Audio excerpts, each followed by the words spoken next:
यीशु मसीह के सर्वसामर्थी नाम में आप सभी श्रोताओं को अनुग्रह शांति बहुत आयत के साथ मिलती रहे।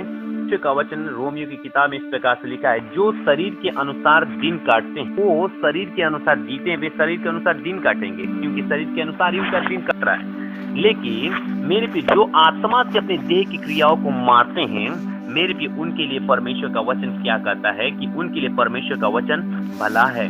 मेरे चिंता और इस प्रकार के टेंशन, हेडेक, टेम्पटेशन, ये सब कहाँ से आती है? ये सब मेरे प्रिय सुनिएगा ध्यान के साथ, परमेश्वर की ओर से नहीं आती है। ये सब शैतान, शत्रु की ओर से आती है। और प्रभु का वचन इस प्रकार से कहता है, भजन संहिता की पुस्तक उसका 55 का 22 में इस प्रकार से लिखा, अपना बोझ जो है यहोवा पर डाल दे, वो तुझे संभालेगा, वो धर्मी को कभी टलने न देगा। हालेलुया। मेरे भी आपको मालूम है कि कई बार क्या होता है कि आज प्रॉब्लम दुनिया में ये है कि शांति से रहें तो दूसरे लोगों को प्रॉब्लम है, जब दूसरे लोग शांत है तो दूसरे लोगों को प्रॉब्लम है। मेरे भी आज यही चीजें हैं। ये क्यों है मेरे प्रिय? आज की शाम सुनिएगा ध्यान के साथ। हम लोग परमेश्वर के वचन से बातचीत कर रहे हैं और प्रभु का सामर्थ्य जो है आज हमारे जीवन में कई बार हमें जरूरत होती है। हालेलुया। कई बार मेरे प्रिय हमारे जीवन में परमेश्वर को न महत्व देने के कारण भी हम कई बार शैतान के शिकार में हम पड़ जाते हैं और निराशाएं किसी व्यक्ति विशेष के द्वारा होता है। लेकिन हर बार परमेश्वर एक सीधी बातचीत करता है। याद रखिए, सीधी बातचीत करने का मतलब है कि जो हमारे जीवन में प्रॉब्लम है, अगर समझिए कि प्रभु का वचन सीधे सीधे बातचीत कर रहा है तो हम उसका इनकार नहीं कर सकते हैं, है कि नहीं? हम उसका इनकार नहीं कर सकते कि ये मेरे लिए नहीं है, या फिर केवल उसको सुन के छोड़ देना सबसे बड़ी बेवकूफी है। हालेलुया। क्योंकि प्रभु का वचन कहता है कि अगर एक व्यक्ति के पास अगर बोझ हो, अगर एक व्यक्ति के पास, मेरे प्रिय सुनिएगा, चिंता हो, अगर एक व्यक्ति के पास लगातार टेंशन का शिकार वो हो रहा है, तो मेरे प्रियो उसको चाहिए कि अपना बोझ परमेश्वर के ऊपर डाल दे। और प्रभु के ऊपर डालने का मतलब है कि हाँ, वो निश्चिंत होता है। हालेलुया। मेरे प्रियो, मैं परमेश्वर का धन्यवाद करता हूँ, परमेश्वर को आराधना करता हूँ और प्रभु की महिमा करता हूँ कि जब जब परमेश्वर का वचन इस प्रकार से होता है तब हमें इस बात को सोचने की जरूरत है कि आज मेरा बोझ, मेरा चिंता कहाँ से है। हमारी नाराजगी, हमारा दुखी होना और मुंह लटका लेना, मेरे प्रिय सुनिएगा ध्यान के साथ, ये छुटकारा नहीं है, परंतु हमारा छुटकारा परमेश्वर के वचन के ऊपर जो है भरोसा रखकर, उस पर यकीन कर चलना में छुटकारा है। प्रभु के वचन को मान लेने में ही भलाई है कि हाँ, प्रभु का वचन कहता है कि अपना बोझ परमेश्वर के ऊपर डाल दो, वो तुझे संभालेगा। लिखा है कि वो धर्मी को कभी टलने ना देगा। पहला नंबर, हमको जो काम करना है, ऐसी दशा में, निराशा के भयंकर बाण में, निराशा के दल में अगर हम फंस रहे हैं तो सबसे पहली बात क्या होना है कि आइए हम परमेश्वर के सन्मुख पहला नंबर अपने बोझ को प्रभु पर डालें। पहला पत्रस उसका 5:7 में इस प्रकार से लिखा है, सुनिएगा, अपनी सारी चिंता उसी पर डाल दो क्योंकि उसको तुम्हारा ध्यान है। मेरे प्रिय, आज की शाम मैं परमेश्वर का धन्यवाद करता हूँ कि आज हम क्यों अपना चिंता, अपना बोझ हम लेके घूम रहे हैं। मेरे पे क्या हमारी चिंता हमारे बीच में परमेश्वर नहीं जानता है? मेरे प्रिय, हमारी चिंता को परमेश्वर क्या जानता है कि नहीं जानता है? हमारी चिंताओं को प्रभु जानता है ना?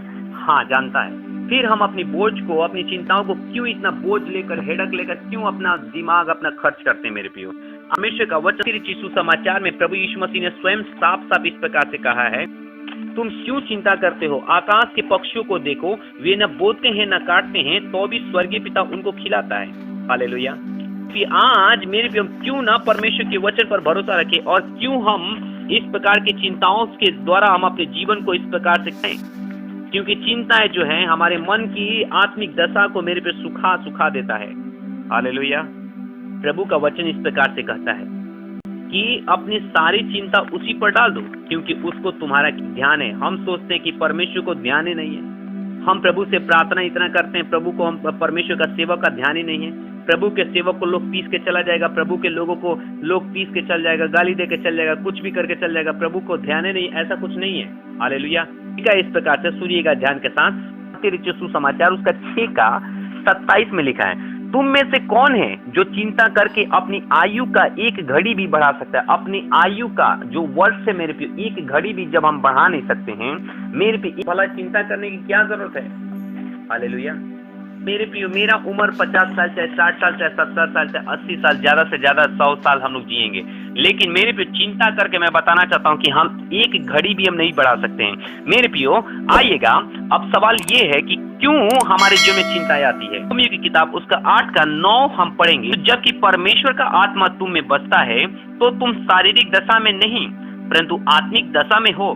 यदि किसी में मसीह का आत्मा नहीं तो उसका जन नहीं।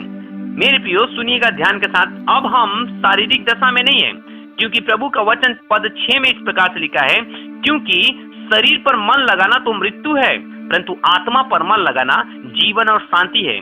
क्योंकि शरीर पर मन लगाना तो परमेश्वर से बैर रखना है, क्योंकि न तो परमेश्वर की व्यवस्था के अधीन न हो सकता है और जो शारीरिक दशा में है परमेश्वर को प्रसन्न नहीं कर सकता है। हालेलुया। जो शारीरिक दशा में है मेरे की वो परमेश्वर को प्रसन्न नहीं कर सकता है। इसलिए आइए प्रभु के वचन के अनुसार आज के दिन परमेश्वर का वचन जबकि साफ साफ कहता है, चिंता करने से हमारी आयु जब नहीं बढ़ सकता है। मेरे पे चिंता करने से जब हमारा एक चिंता खत्म नहीं हो सकता है, तो मेरे पे परमेश्वर का दास दाऊद भी इस प्रकार से बोलते हैं और कह रहे हैं, दाऊद का मेरे पे ये मुश्किल समय का ये प्रार्थना है और वो बोल रहा है, अपना बोझ यहोवा पर डाल दे वो तुझे संभालेगा। अपना बोझ जो है परमेश्वर के ऊपर डाल दे। हालेलुया। हम कई बार क्या होते हैं, हम डाल भी देते हैं, हाथ में पकड़े भी रहते हैं, उसको सोचते रहते हैं। जो बातें अच्छी है, जो बातें आदरणीय है और जो बातें उचित है उसी पर ध्यान लगाया करो। कई बार क्या होता है कि हमारे जीवन में मन में ये चीजें बैठ जाता है कि हाँ मेरे पास ये समस्या है और उसी समस्याओं के विषय में हम लगातार सोचते रहते हैं, जिसके कारण तनाव और बढ़ता जाता है। आज हमको क्या करना चाहिए कि अपने आप को चिंताओं से परमेश्वर ने, जबकि स्वयं कृपालु प्रभु यीशु मसीह ने कहा है कि तुम में से कौन है जो अपनी चिंता करके एक आयु भी एक घड़ी भी बढ़ा सकता है ना। तो जब हम अपने आप को चाहते कि हम तनाव से मुक्त रहें, तो मेरे प्रियो हमको क्या करना है, उन सब चीजों पर विचार ही नहीं करना है जो हमारे लिए क्या है, फायदा नहीं आ सकता है, केवल नुकसान है। तो मेरे प्रियो आइए हम उन चीजों पर वार्तालाप ज्यादा न करके इसी में बुद्धिमानी है कि हम अपना बोझ परमेश्वर के ऊपर डाल दें। हालेलुया। उस चीजों पर ध्यान नहीं देकर हम अपने बोझ को प्रभु के ऊपर डाल देने में ही बुद्धिमानी है। अन्यथा आप निराशा के दलदल में और अधिक धंसते जाएंगे और इस प्रकार से मेरे प्रियो हम अपने विश्वास को इस प्रकार से मेरे प्रियो कमजोर होते हुए नहीं देखने चाहते हैं। तो अपने बोझ को प्रभु के ऊपर डालें। और लिखा है कि मैं अपनी आंखें पर्वतों की ओर लगाऊंगा। आइए पहला नंबर अपने बोझ को प्रभु के ऊपर डालें। और सबसे कंक्लूजन में इस बात को मैं बोलूंगा कि इन सारे चीजों को छोड़कर लिखा है कि हम जो है अपने आप को लक्ष्य में दौड़ें, और ये सब चीजें जो है आपको लक्ष्य से पथभ्रष्ट कर सकता है। इससे आइए हम अपने परमेश्वर को धन्यवाद करते हुए अपने लक्ष्य की ओर दौड़ें, परमेश्वर की ओर दौड़ें। सारे बोझ को, सारे चिंता को, सारा हेडक को, सारे टेंशन को, सारी मुसीबतों को हम अपने परमेश्वर पिता के हाथों में सौंप दें। अपने आप को फ्री रखें और निश्चिंत होकर चले, क्योंकि परमेश्वर का वचन कहता है कि मैं जानता हूं कि मेरा परमेश्वर जीवित है और वो एक दिन पृथ्वी पर आ खड़ा होगा। आइए हमारा परमेश्वर एक दिन पृथ्वी पर आ खड़ा होगा और वो हमारी आंखों से सब आंसू पोंछ डालेगा। कौन क्या बोलता है, कौन मेरे विषय में क्या बोलता है, कौन मेरे विषय में क्या सुनता है, क्या समझता है, क्या विचारता है, इस पर आपको तनिक भी ध्यान देने की जरूरत नहीं है। हालेलुया।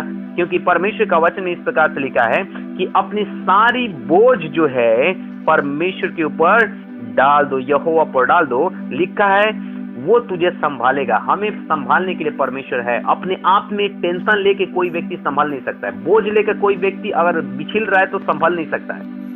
इसलिए परमेश्वर का पहले अपना बोझ दो, उसके बाद से खुद परमेश्वर आपको संभालेगा, गिरने नहीं देगा। हालेलुया। कई बार लोग बोझ के साथ संभालना चाहते हैं, बोझ भी लेके चलेंगे, अपने आप को संभाल भी लेंगे। इतना बुद्धिमान हम लोग न बने। पहला नंबर अपना बोझ प्रभु के ऊपर डाल दें, और दूसरा नंबर तब जाके परमेश्वर आपको संभाल लेंगे, आपको डगमगाने, आपको गिरने, नष्ट होने नहीं देंगे। लिखा है कि वो धर्मी को कभी टलने नहीं देगा। आज ही नहीं, कल ही नहीं, कभी टलने नहीं देगा। लोग चाहेगा कि उसको धक्का मार के गिरा दे, लोग चाहेगा कि उसको बदनाम कर, लोग चाहेगा कि इस प्रकार से ये कर दे, लेकिन धर्मी को लिखा है कि कभी टलने नहीं देगा। हालेलुया। हालेलुया। धर्मी को कभी नहीं टलने देगा, क्योंकि परमेश्वर का वचन मेरे पे भजन संहिता 125 के 1 में इस प्रकार से लिखा है, जो यहोवा पर भरोसा रखता है वो सिय्योन पर्वत के समान है, जो टलता नहीं है वरन क्या होता है, सदा बना रहता है। हालेलुया। और मेरे पे यहाँ पर यही वचन तो आप साफ साफ पढ़ रहे हैं। परमेश्वर का वचन कहता है वो धर्मी को कभी टलने न देगा। हालेलुया। आप टलेंगे नहीं। इसलिए आज आइए, जिस चीज के साथ मेरे पे आप हेडर के साथ आप सो रहे हैं, आइए हम अपनी बोझ को प्रभु के ऊपर डाल दें और अपने सर को हल्का रखें। हालेलुया। परमेश्वर आपको इस वचन से बहुत आयत के साथ आशीष दें। आमीन और फिर से आमीन।